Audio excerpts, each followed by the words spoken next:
How's your sort of like idea of the film developed? How it's developed, I think it's ever-changing form.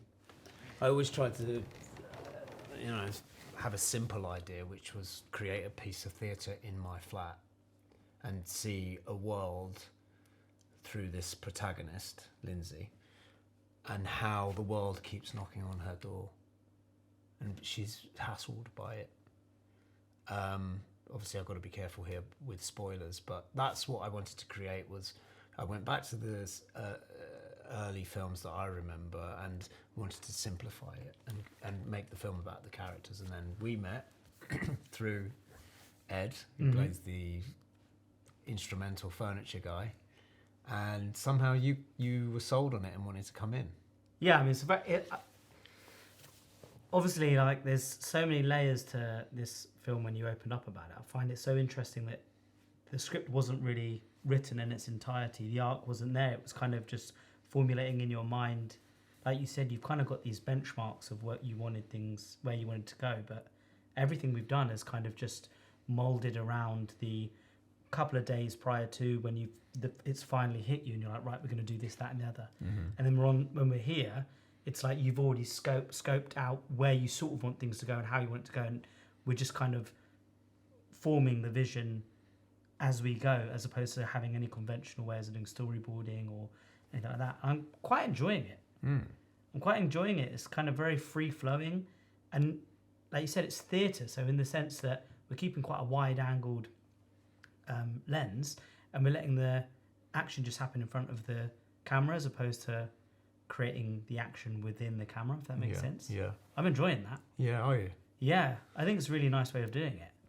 Yeah, because primarily I just like to watch the actors work, and I never like to get in the way of that too much, because we'd have spent a lot of time talking, as we did today with Andrea, who played Lindsay's sister, and we'd had an extensive chat yesterday. The script, which is always for me more like an information sheet, I always send it to them as an information sheet and not to learn each piece of dialogue as it is, because I don't want them to get caught up in cues and stuff. And that seems to flow quite naturally. I don't know how it feels from behind the camera.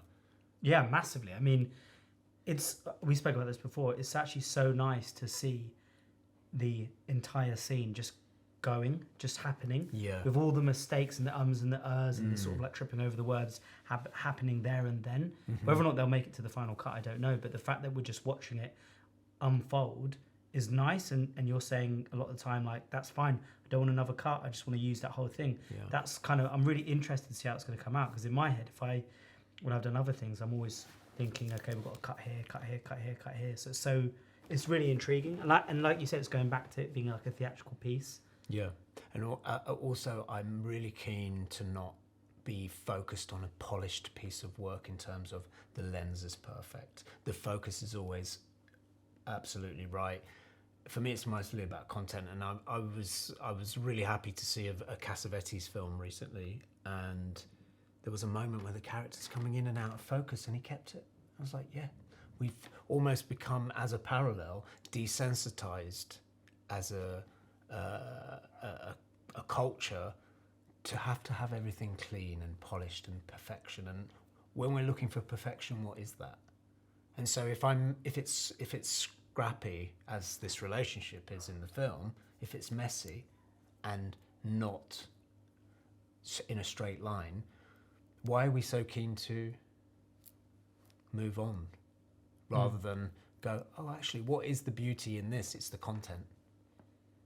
And on the content side of things, is this a love film or is it an anti-love film? How would you what genre would you categorise it at the moment? That's a good question. I've never interpreted anything as anti-love.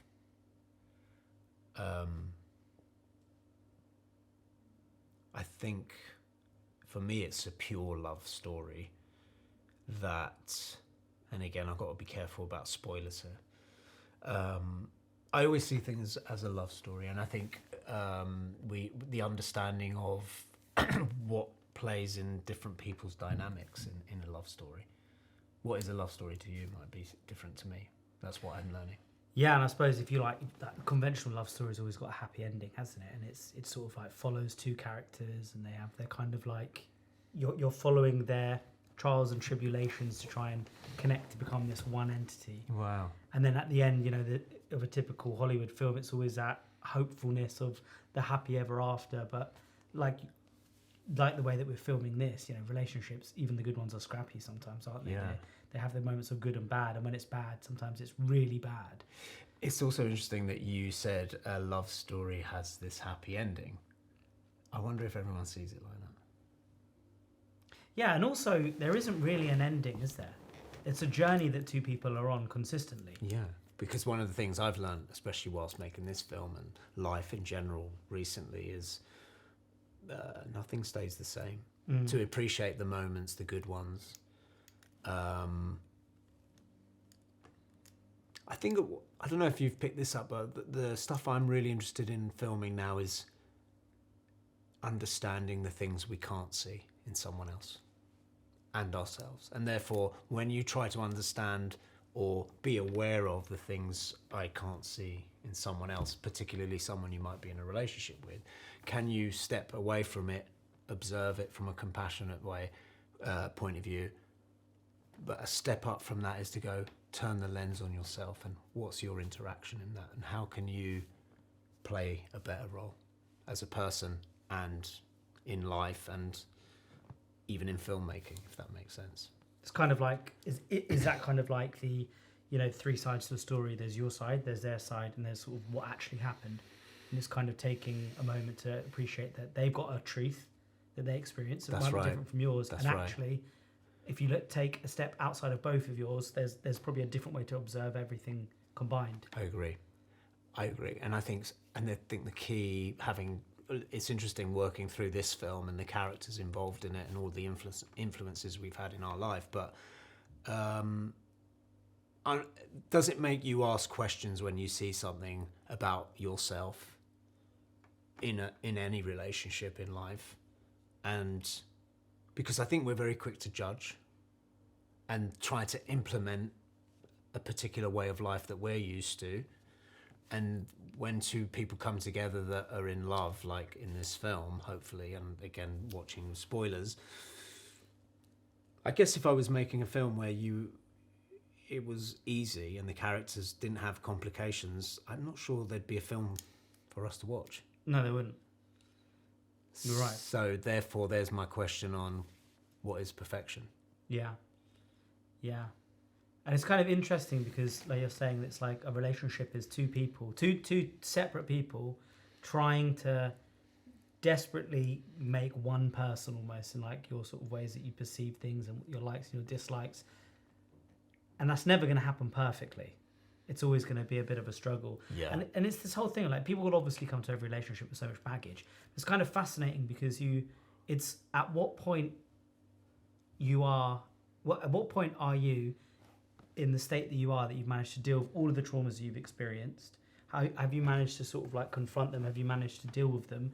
And are you therefore ready to have a relationship with someone which that trauma doesn't consistently come up? And that will probably happen, like changes in different times. Because I always think when I was in a relationship and I was in it, when I was a teenager and you go in for a relationship, your sparks are everywhere, everything's all over the place, and you get into your sort of like early 20s, it starts to calm down, and then like your mid 20s, maybe you're sort of a bit calmer in the relationship, maybe becomes a bit more stable, and then you split up and you have another relationship, and then you sort of build up more trauma and more baggage again.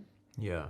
From different things happening in life, and then it kind of happens. Yeah. So it's like when relationships start, it sort of depends on where you are in your. Does that make sense? What I'm trying to say? It sort of depends like where you are in your journey and your experiences and your influences. And the one thing I don't know if you've picked up in this film is we're exploring the two separate backgrounds and their patterns, because I think the patterns will lead to a place or where you were at, and how much do we stick with our old patterns or create new ones. Yeah. I was reading something the other day, and I'm trying to stay away from the plot here a bit, but it said that you will never find the perfect partner. You just like this ideology of finding that person, and you're going to somebody literally said it today on something I watched, which is you're going to find the perfect partner and you're going to sail off into the sunset and have sex together and make love and you love each other. It doesn't exist. The journey is about building a relationship together, understanding each other, like being reasonable, being compassionate, making compromises as and when. if You you kind feel of like make it's worth it. Yeah, you make the relationship yourselves, don't you? Yeah, it's a really Because are you going to meet somebody in your life, I think is the question of this film, that the second you meet them it's perfect? Or is it an ongoing... You meet them, you have this explosion, you have the fireworks, don't you? And it's after that fireworks or whatever it might be 6 months, might be a year, and it's when you start to really know what they're like when they're most stressed and when they're most unhappy, and when they're most happy and when they're most at their extremes. That's when it's about does your extremes and their extremes, can they handle your extremes and can you handle their extremes? Brilliant. And if you can't, are you willing to adapt? Are you willing to learn? Are you willing to communicate the right way?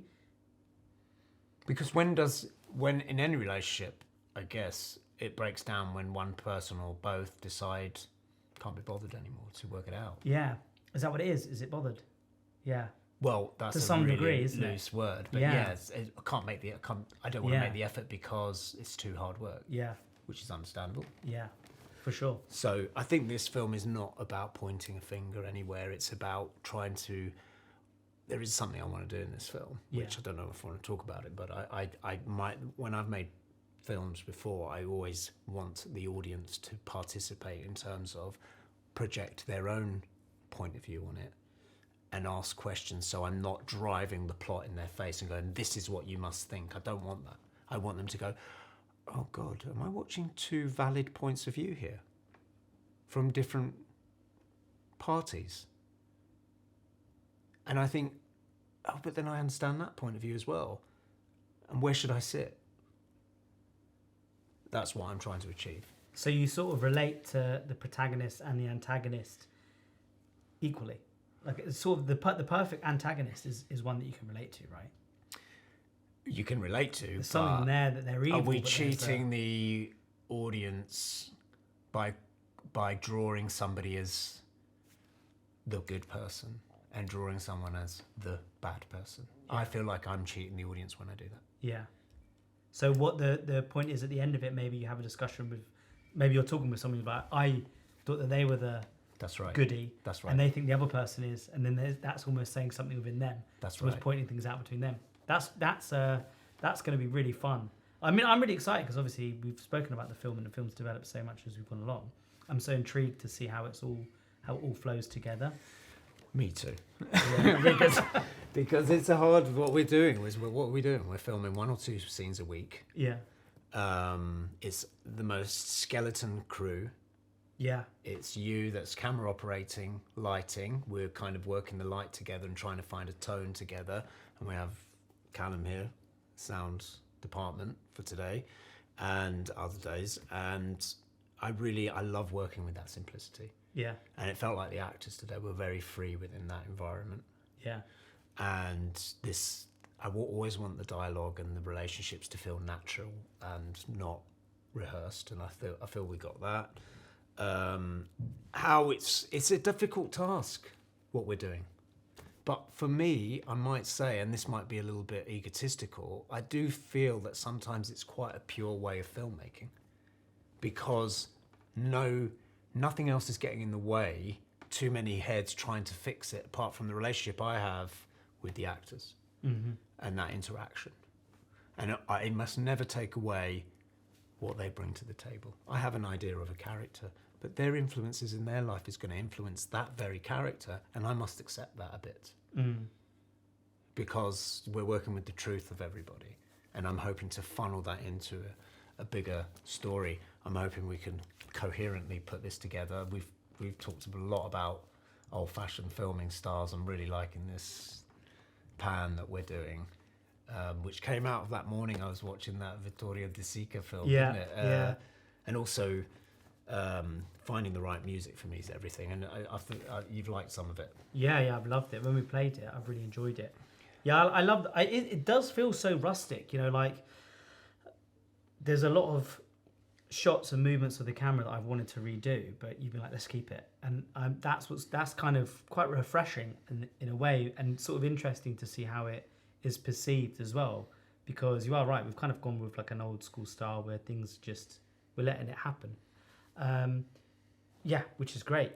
Yeah, I mean, this has been a really good experience. I'm extremely happy. What I really love about your directing style as well is it's got that kind of Kubrick-esque vibe where it's like, you have got a really good actor and you're like, act for me sometimes. You know, you say, this is the character, I've hired you because you're a really, really good actor. I really want to see what you can do with it. And you have that discussion and you just let them roll. Yeah, I think I sort of might word it slightly differently, and for me, it's all about creating and nurturing the people around you to be as creative as they want to be, and then for me to adjust it accordingly if I feel like it's off course. Yeah. And to do that, I don't like to give too many hard notes, because what concerns me is how that affects their nervous system. I need them to be very relaxed, and I feel like when they're relaxed and we've talked a lot and there's a little bit of improvisation, the subconscious is accessed. And when the subconscious is accessed is where I feel like they are responding in a way that they've experienced things in their life that they've tucked away, and it comes forward at the right time.